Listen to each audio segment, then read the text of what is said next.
Hello and welcome to Between the Spires. Today we have a very special and important episode to show you.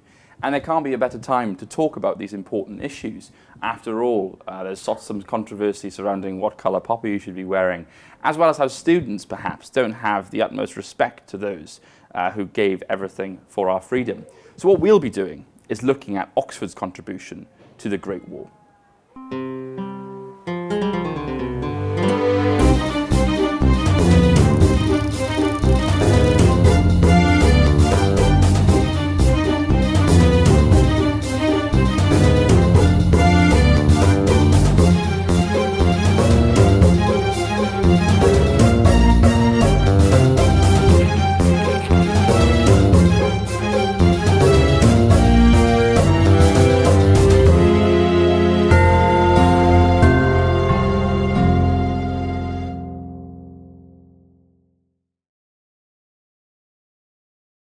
I come to the Soldiers of Oxfordshire Museum to meet with Brigadier Ian Inshaw, a former Army officer, High Sheriff of Oxfordshire and now Chairman of the Soldiers of Oxfordshire Trust, to learn more about Oxford's contribution to the Great War. So Ian, tell me a bit more about the museum. When was it established and why? Well, there were two collections, one belonging to the Oxford Bucks Light Infantry and one belonging to the Queen's Own Oxfordshire Hussars. They were both held independently, although located at Slade Barracks in Oxford. It was decided by Defence Infrastructure Organisation to sell Slade Barracks, and so we were debunked, and we had to move into Bicester. We were in Bicester for a while, and then they decided to close that particular element of Bicester. Meanwhile, we've been discussing the museum with the Fleming family, who sadly had a son killed in the First World War and one killed in the Second World War.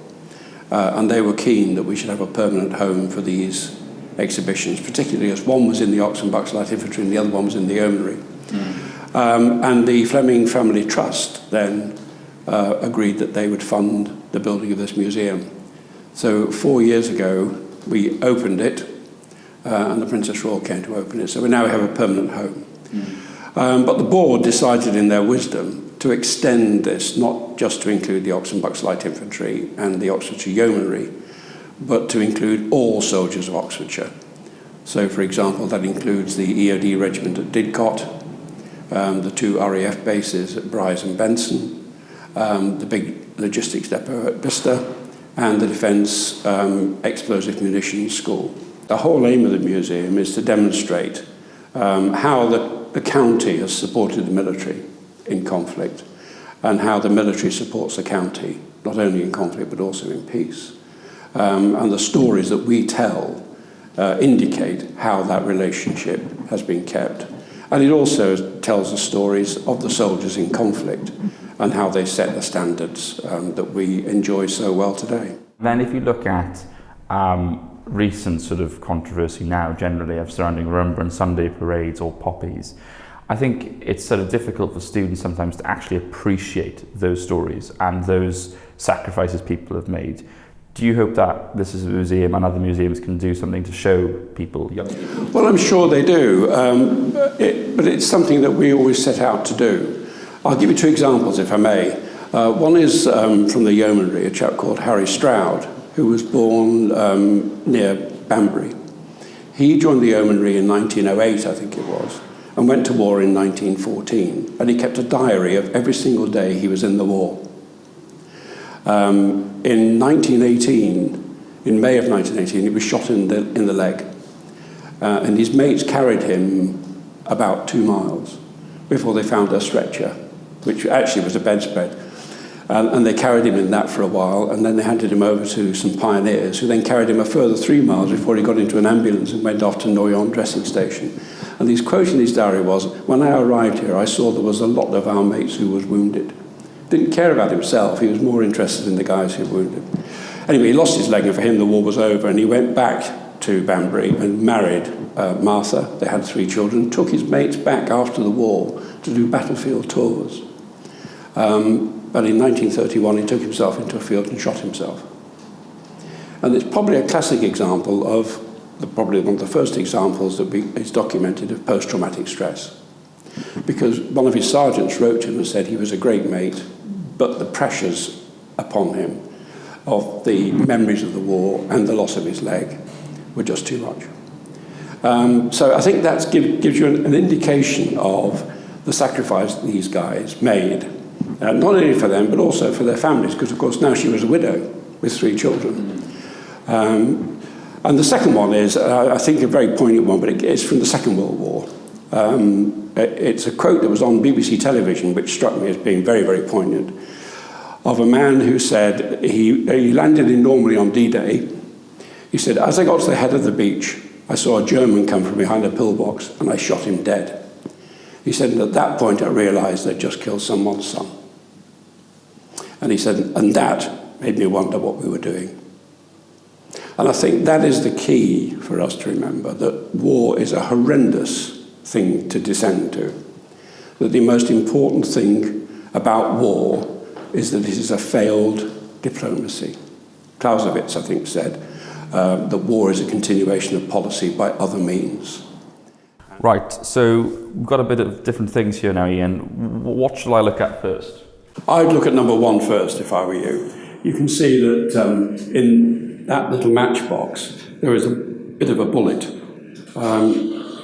And that came out of the leg of Private Thomas Franklin. He served with the Oxfordshire Yeomanry until he was wounded in April of 1917. He was from Kidlington, and he sent many letters to his 3 sisters during World War I. But he was discharged in February 1919, and thankfully survived the war. So there's a success story. He actually got away with it. This is Private Charles Frederick Jacobs. He served with the Oxfordshire Yeomanry until he became wounded in the arm and the thigh at the Battle of Sale in October 1918. He went back to his career as a typist, having survived. But the object next to him is a book of geometry. No idea why he was carrying it, but he was very nearly killed by some shrapnel, which was actually captured by the book. And if you can see on the edge of the book, there is the pages are slightly damaged. We daren't open the book because the shrapnel is actually embedded in it. We have no idea why he was carrying it. Valentine Fleming. If you remember, I mentioned the Fleming family earlier on. Well, Valentine was the MP at Henley. He arrived in France in September 2014. He was promoted to Major by December 14, which was pretty rapid promotion. He returned to command C Squadron on the 9th of February 1917 after a bit of leave, but on the 20th of May of that year, he was killed in action by shell fire at Guillemot Farm and posthumously awarded the DSO. And these items were recovered from Guillemot Farm following the action.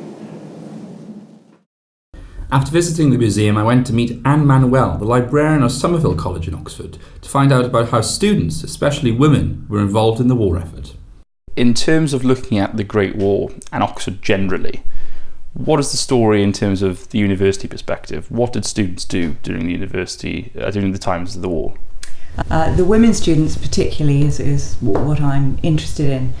And the women students at Somerville were a very mixed bunch. So some of the students hunkered down, got on with their work, did collections during the evenings for Belgian Relief Fund, for example, or sewed shirts for soldiers. They were called then the Sister Susies. So they did quite a lot of that sort of domestic work, sending out things to support the people at the front. But many of the students felt they wanted to do something a bit more than that, and the women at Somerville in particular, many of them volunteered or went out and trained as nurses. Some old Somervillians had already gone into the medical profession, so we had at least one doctor at the front in France. But it was generally felt that women could do something more than just sit and sew shirts, although that was important and necessary work. And so nursing really was the big thing that a lot of the women did here. Sometimes in this country for wounded soldiers coming back from the front, but many of them did actually go out and nurse on the front. For example, Vera Brittain, who's our most famous perhaps, Somervillian First World War person. And she went out and did nursing in Malta on the front in France and back in London as well. Very much like other students, she sort of got on with her work, very excited to be here, and it gradually dawned on her that she wanted to be doing something a little bit more hands-on in the war effort. So she left at the end of that year, end of her first year, to go and volunteer to become a nurse, much against the advice of the college and from her parents as well, but she was determined. And she trained to be a nurse in this country, and she worked with the war wounded in Malta and on the French front. She had a terrible experience of the war, in addition to witnessing at first hand the terrible things that were happening in France. She also lost not only her fiancé, who was killed in the fairly early on in the war, but also two of her very good other male friends were killed in battle, and finally her beloved brother was killed in the last year of the war, and that really scarred Vera Brittain. She did come back to Somerville to finish her degree, which many women who'd left to go nursing didn't ever come back again, but Vera Brittain did, because she wanted to understand more about how the world had got into this dreadful state, and to such an extent that there was a world war, which is what she did. And she came back and finished her degree, and then she went on to become a big campaigner in the League of Nations that occurred after the end of the World War, and also to write journalism and write about all sorts of things. And eventually she wrote Testament of Youth, of course, which is the big account, perhaps the best, arguably the best and most famous account by a woman of first-hand experiences of World War One. That's her. When is this dated? This is 1915.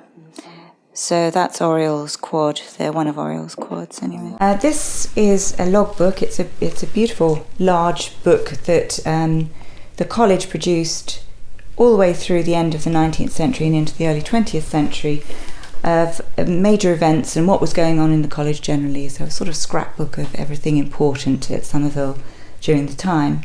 And what we're looking at here is an entry for Michaelmas term in 1914, so in October 1914.